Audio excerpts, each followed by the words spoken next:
Hello friends, welcome to my YouTube channel Unpaid Guruji. दोस्तों, आज की ट्यूटोरियल में हम सुपर टेट एग्जाम के लिए जो पर्यावरण का सेक्शन आता है 20 मार्क्स का, उससे कुछ महत्वपूर्ण क्वेश्चंस को लेकर आए हैं। दोस्तों, जो पर्यावरण होता है उससे 20 मार्क्स के क्वेश्चन सुपर टेट में पूछे जाते हैं। इसी में आपका पर्यावरण हो गया, इसी में भूगोल से क्वेश्चन हो जाते हैं। तो ये क्वेश्चन 20 मार्क्स के इसमें पूछे जाते हैं। तो चलिए दोस्तों स्टार्ट करते हैं। पहला क्वेश्चन है, मैटूर बांध का निर्माण किस नदी पर हुआ है? जो मैटूर बांध है उसका निर्माण किस नदी पर हुआ है? दोस्तों, इसका जो आंसर है वो है कावेरी नदी। किस नदी पर हुआ है? कावेरी नदी पर। और ये जो मैटूर बांध है वो तमिलनाडु के कावेरी नदी पर स्थित है और इसकी जो लंबाई है वो कितनी है? 1700 मीटर। जो मैटूर बांध है वो कहां पर है? तमिलनाडु राज्य में कावेरी नदी पर स्थित है और इसकी जो लंबाई है वो कितनी है?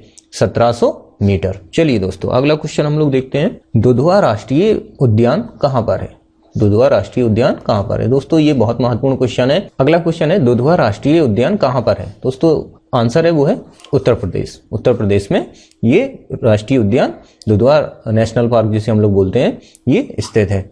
और ये किस जिले में स्थित है? दोस्तों, ये उत्तर प्रदेश के लखीमपुर खीरी जिले में स्थित है।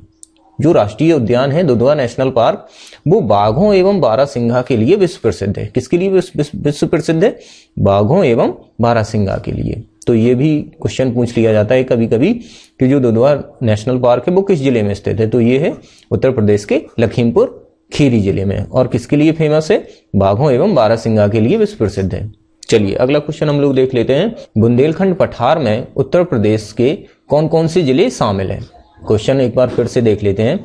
बुंदेलखंड पठार में उत्तर प्रदेश के कौन कौन से जिले शामिल हैं? दोस्तों, पहले तो हम लोग देख लेते हैं कि जो बुंदेलखंड का पठार है उसमें उत्तर प्रदेश और मध्य प्रदेश के जिले शामिल हैं। कुछ उत्तर प्रदेश के जिले शामिल हैं और कुछ मध्य प्रदेश के जिले शामिल हैं। दोस्तों, जो उत्तर प्रदेश के जिले हैं उनमें जालौन, झांसी, ललितपुर, चित्रकूट, बांदा, हमीरपुर और महोबा शामिल हैं। इसके अलावा मध्य प्रदेश के जो जिले हैं उनमें दतिया, टीकमगढ़, सागर, दमोह, पन्ना ये जिले शामिल हैं। एक बार फिर से देख लेते हैं।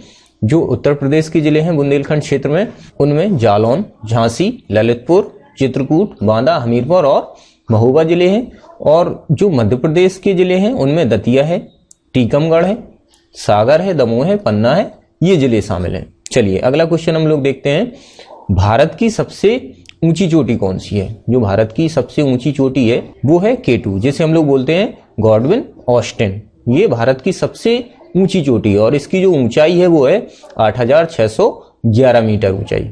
कितनी है ऊंचाई? 8611 मीटर। दोस्तों, ये विश्व की दूसरी सबसे ऊंची चोटी है। क्या है? दूसरी सबसे ऊंची चोटी है। और जो सबसे फर्स्ट, अगला क्वेश्चन हम लोग देखते हैं। उत्तर प्रदेश का वह जिला कौन सा है जहां गंगा नदी उत्तर प्रदेश में प्रवेश करती है? दोस्तों, क्वेश्चन देख लेते हैं एक बार। उत्तर प्रदेश का वह कौन सा जिला है जहां पर गंगा नदी उत्तर प्रदेश में प्रवेश करती है? दोस्तों, ये है उत्तर प्रदेश का बिजनौर जिला। कौन सा है? बिजनौर जिला। दोस्तों, जैसा कि आप लोग जानते हैं कि जो गंगा नदी है वो कहां से निकलती है? गंगा नदी गंगोत्री ग्लेशियर से निकलती है। और ये कहां से निकलती है? उत्तराखंड से। कहां से निकलती है? उत्तराखंड से। कहां से निकलती है? गंगोत्री ग्लेशियर से। कहां से निकलती है? गंगोत्री ग्लेशियर से। दोस्तों, अगला क्वेश्चन है, भारत में अंतरराज्यीय परिषद का अध्यक्ष कौन होता है? दोस्तों, इसका आंसर है प्रधानमंत्री। जो अंतरराज्यीय परिषद होता है उसका काम क्या होता है कि ये केंद्र एवं राज्यों के बीच समन्वय स्थापित करता है। क्या करता है? केंद्र एवं राज्यों के बीच समन्वय को स्थापित करता है। दोस्तों, जो अंतरराज्यीय परिषद है पहली बार 1990 में अंतरराज्यीय परिषद की स्थापना की गई थी। कब की गई थी? 1990 में। चलिए अगला देखते हैं हम लोग क्वेश्चन। 17वीं लोकसभा के लोकसभा अध्यक्ष का नाम क्या है? जो क्वेश्चन है वो क्या है? 17वीं लोकसभा के जो लोकसभा अध्यक्ष हैं वो कौन है? दोस्तों, वो ये है ओम बिरला। चलिए, लोकसभा जो होती है वो संसद का निम्न सदन होता है और जबकि जो राज्यसभा होता है वो संसद का क्या होता है? उच्च सदन होता है। क्या होता है? उच्च सदन। चलिए, ये थोड़ा सा याद कर लीजिए कि जो लोकसभा है वो संसद का क्या होता है? निम्न सदन होता है। क्या होता है? निम्न सदन। और जो राज्यसभा होती है वो संसद का क्या होता है? उच्च सदन होता है। ये क्वेश्चन पूछ लेते हैं कभी कभी। और लोकसभा कौन सी चल रही है इस समय? ये चल रही है 17वीं लोकसभा। चलिए अगला क्वेश्चन हम लोग देख लेते हैं। जन गण मन को भारतीय संविधान सभा ने भारतीय राष्ट्रीय गान के रूप में कब अपनाया? दोस्तों, इसका आंसर है 24 जनवरी 1950। चलिए अगला क्वेश्चन देख लेते हैं। भारतीय ध्वज संहिता कब प्रभावी हुई? भारतीय ध्वज संहिता कब प्रभावी हुई? दोस्तों इसका आंसर है 26 जनवरी 2002 को। एक तत्व और देख लेते हैं हम लोग। संविधान सभा ने राष्ट्रीय ध्वज का जो प्रारूप है वो 22 जुलाई 1947 को अपनाया था। कब अपनाया था? 22 जुलाई 1947 को। किसे अपनाया था? राष्ट्रीय ध्वज का जो प्रारूप था उसे अपनाया था। कब? 22 जुलाई 1947 को। भारतीय संविधान जो सभा है उसने राष्ट्रीय ध्वज का जो प्रारूप है वो 22 जुलाई 1947 को अपनाया था। चलिए अगला क्वेश्चन हम लोग देखते हैं। उत्तर प्रदेश राज्य विधान परिषद में कुल कितने सदस्यों की संख्या है? जो सदस्य हैं उत्तर प्रदेश की विधान परिषद में, राज्य विधान परिषद में, वो उसमें सदस्यों की संख्या कितनी है? दोस्तों वो है 100 सदस्य। कितने हैं? 100 सदस्य। ये याद कर लीजिए, कभी कभी क्वेश्चन ये पूछ लिया जाता है, महत्वपूर्ण क्वेश्चन है, इंपॉर्टेंट क्वेश्चन है कि सदस्यों की संख्या कितनी है। तो सदस्य कितने हैं? 100 सदस्य। चलिए अगला क्वेश्चन है। नासिक में जो कुंभ मेला आयोजित होता है वो किस नदी पर लगता है? नासिक में जो कुंभ मेला का आयोजन होता है वो किस नदी पर आयोजित किया जाता है? दोस्तों ये किया जाता है गोदावरी नदी पर। किस पर किया जाता है? गोदावरी नदी पर। दोस्तों जो कुंभ मेला होता है वो 4 जगहों पर, 4 शहरों में लगाया जाता है। पहला है नासिक, प्रयागराज, उज्जैन और हरिद्वार। इन 4 शहरों में जो कुंभ मेला है उसका आयोजन किया जाता है। कौन कौन से राज्य हैं, कौन कौन से शहर हैं? नासिक, प्रयागराज, उज्जैन और हरिद्वार। इन 4 शहरों में कुंभ मेले का आयोजन किया जाता है। चलिए अगला देखते हैं। पुरी की प्रसिद्ध रथ यात्रा किससे संबंधित है? अगला क्वेश्चन क्या है? पुरी की प्रसिद्ध रथ यात्रा किससे संबंधित है? दोस्तों ये है भगवान जगन्नाथ। अगला क्वेश्चन है। मैंग्रोव पौधे कहाँ पाए जाते हैं? दोस्तों ये पाए जाते हैं सुंदरबन में। और जो मैंग्रोव ऐसे वृक्ष होते हैं जो खारे पानी में भी पाए जाते हैं। कहाँ पर पाए जाते हैं? खारे पानी, जहां पर खारा पानी होता है वहां पर भी ये पाए जाते हैं। और ये पाए कहां पर जाते हैं? सुंदरबन में। चलिए ये भी काफी महत्वपूर्ण क्वेश्चन है। ये प्रीवियस जो टीईटी हुआ था ये क्वेश्चन आ चुका है कि जो मैंग्रोव पौधे हैं वो कहां पर पाए जाते हैं? वो पाए जाते हैं सुंदरबन में। और ये ऐसे वृक्ष होते हैं जो खारी पानी में भी पाए जाते हैं। ये तथ्य महत्वपूर्ण है। चलिए अगला क्वेश्चन हम लोग देखते हैं। ओजोन परत की जो मोटाई है वो किस में मापी जाती है? जो ओजोन परत होता है उसकी मोटाई किस में मापी जाती है? दोस्तों ये मापी जाती है डाप्सन इकाई में। किस में मापी जाती है? डाप्सन इकाई में। ओजोन परत जो परत होती है वो समताप मंडल के निचले भाग से या निचले भाग में 15 से 35 किलोमीटर की ऊंचाई में पाई जाती है। इंपॉर्टेंट है, जो ओजोन परत होती है वो समताप मंडल के निचले भाग में 15 से 35 किलोमीटर की ऊंचाई में पाई जाती है। कितने में पाई जाती है? 15 से 35 किलोमीटर की ऊंचाई में। कहां पर पाई जाती है? समताप मंडल में। ये क्वेश्चन बनते हैं इससे कि जो ओजोन परत होती है वो किस मंडल में बनती है? तो एक तो बनता है कि समताप मंडल में बनती है। और इसकी ऊंचाई कितनी होती है? दोस्तों ये होती है 15 से 35 किलोमीटर की ऊंचाई पर। और मापी इसकी जो मोटाई है वो किस में मापी जाती है? दोस्तों ये मापी जाती है डाप्सन इकाई में। चलिए अगला क्वेश्चन हम लोग देखते हैं। अगला क्वेश्चन है। उत्तर प्रदेश का राष्ट्रीय पक्षी कौन सा है? उत्तर प्रदेश का राष्ट्रीय पक्षी कौन सा? ये सिंपल क्वेश्चन है, ये पहले आ चुका है। जो टीईटी हुआ था प्रीवियस क्वेश्चन इसमें आया था कि उत्तर प्रदेश का राष्ट्रीय पक्षी कौन सा है? तो ये है सारस क्रेन। और जो भारत का राष्ट्रीय पक्षी है वो है मोर। तो ये थोड़ा सा याद रखें। इसके अलावा एक क्वेश्चन और बनता है कि विश्व गौरैया दिवस कब मनाया जाता है? ये मनाया जाता है 20 मार्च को। कब मनाया जाता है? 20 मार्च। क्या मनाया जाता है? विश्व गौरैया दिवस। ये भी पूछ लिया जाता है क्वेश्चन कभी कभी कि विश्व गौरैया दिवस कब मनाया जाता है? तो ये मनाया जाता है 20 मार्च को। चलिए, और उत्तर प्रदेश का राष्ट्रीय पक्षी कौन सा है? ये है सारस क्रेन। अगला क्वेश्चन हम लोग देखते हैं।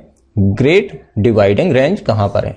ग्रेट डिवाइडिंग रेंज कहां पर है? दोस्तों ये है ऑस्ट्रेलिया में। ऑस्ट्रेलिया के पूर्वी तट पर सबसे बड़ी पर्वतमाला है। जो ग्रेट डिवाइडिंग रेंज है वो क्या है? एक पर्वतमाला है। कहां पर है? ऑस्ट्रेलिया में। और कहां पर है? ऑस्ट्रेलिया के पूर्वी तट पर ये बहुत बड़ी एक पर्वतमाला है। चलिए अगला क्वेश्चन है। इकोसिस्टम शब्द का प्रयोग सर्वप्रथम किसने किया था? जो इकोसिस्टम शब्द है, इकोसिस्टम शब्द, उसका प्रयोग सर्वप्रथम किसने किया था? दोस्तों ये किया था एजी टांसले ने। किसने किया था? एजी टांसले ने। और अपनी पुस्तक इकोलॉजी में इकोसिस्टम शब्द का सर्वप्रथम प्रयोग उन्होंने किया था। इन्हें इकोसिस्टम का जनक भी कहते हैं। ये क्वेश्चन काफी महत्वपूर्ण है, पूछ लिया जाता है कि जो इकोसिस्टम के जनक हैं वो कौन है? तो ये है एजी टांसले। और इन्होंने जो इकोसिस्टम शब्द का प्रयोग किया था वो सर्वप्रथम किया था। किसमें किया था? इकोलॉजी जो इन्होंने पुस्तक लिखी थी उसमें इन्होंने इसका प्रयोग किया था। चलिए अगला क्वेश्चन देखते हैं। भारत में प्रोजेक्ट टाइगर कब प्रारंभ किया गया? भारत में प्रोजेक्ट टाइगर कब प्रारंभ किया गया? दोस्तों ये किया गया था 1973 में। कब किया गया था? 1973 में। दोस्तों ये किस लिए किया गया था? बाघों के संरक्षण के लिए 1 अप्रैल 1973 को ये प्रारंभ किया गया था। कब किया गया था? 1 अप्रैल 1973 को। किसके लिए किया गया था? बाघों के संरक्षण के लिए। नाम क्या था इसका? Project tiger. चलिए अगला क्वेश्चन हम लोग देखते हैं, कान्हा राष्ट्रीय उद्यान कहां पर है? कान्हा राष्ट्रीय उद्यान कहां पर है? दोस्तों ये है मध्य प्रदेश में। कहां पर है? मध्य प्रदेश में। और इसकी स्थापना कब की गई थी? 1955 में। कब की गई थी? 1955 में। चलिए अगला क्वेश्चन हम लोग देखते हैं, जंगली गधों का अभ्यारण्य कहां पर है? दोस्तों ये क्वेश्चन प्रीवियस जो टेट हुआ है उसमें आ चुका है। प्रीवियस जो टीईटी का पेपर हुआ है उसमें ये क्वेश्चन पूछा जा चुका है कि जो जंगली गधे हैं उनका अभ्यारण्य कहां पर है? तो ये है गुजरात में। चलिए अगला क्वेश्चन देखते हैं, जो कार्बन डेटिंग होती है वो क्या संदर्भित करता है? कार्बन डेटिंग क्या संदर्भित करता है? इसका दोस्तों आंसर है, प्राचीन स्थलों में मौजूद हड्डियों या सामग्रियों के आयु मापन को ये रिप्रेजेंट करता है। मतलब जो कार्बन डेटिंग होती है उसमें वो होती किस लिए कि प्राचीन स्थलों में मौजूद हड्डियों या अवशेष जो होते हैं उसका जो आयु का मापन होता है वो करता है। चलिए अगला क्वेश्चन हम लोग देखते हैं, किस राज्य में आर्सेनिक द्वारा जल प्रदूषण सर्वाधिक होता है? ये काफी महत्वपूर्ण क्वेश्चन है दोस्तों, ये काफी इंपॉर्टेंट क्वेश्चन है। किस राज्य में आर्सेनिक द्वारा जल प्रदूषण सबसे अधिक होता है? दोस्तों इसका आंसर है पश्चिम बंगाल में। पश्चिम बंगाल में आर्सेनिक द्वारा जल प्रदूषण सबसे अधिक होता है। ये प्रीवियस जो टेट हुआ है उसमें पूछा जा चुका है। प्रीवियस जो टीईटी का पेपर हुआ है उसमें पूछा जा चुका है कि किस राज्य में आर्सेनिक द्वारा जल प्रदूषण सबसे अधिक होता है? तो ये होता है पश्चिम बंगाल में। चलिए अगला क्वेश्चन देखते हैं, वन्य जीव सुरक्षा अधिनियम कब पारित किया गया था? वन्य जीव सुरक्षा अधिनियम कब पारित किया गया था? दोस्तों ये किया गया था 1972 में, जीवों के अवैध शिकार एवं व्यापार को रोकने के लिए। किस लिए किया गया था? जीवों के अवैध शिकार एवं व्यापार को रोकने के लिए। कब किया गया था? 1972 में। क्या किया गया था? वन्य जीव सुरक्षा अधिनियम। नेक्स्ट क्वेश्चन है, वायुमंडल का प्रमुख स्तर जो पृथ्वी के सबसे पास होता है। वायुमंडल है वो कई स्तर में होता है, तो पृथ्वी के सबसे पास का जो स्तर होता है वो होता है क्षोभ मंडल। क्या होता है? क्षोभ मंडल। और इसकी ऊंचाई कितनी होती है? सतह से लगभग 18 किलोमीटर। जो क्षोभ मंडल होता है उसकी ऊंचाई कितनी होती है? सतह से लगभग 18 किलोमीटर। और ये पृथ्वी के सबसे पास में होता है। क्या होता है? क्षोभ मंडल। चलिए अगला क्वेश्चन हम लोग देखते हैं, भारतीय संसद द्वारा जैव विविधता अधिनियम कब पारित किया गया था?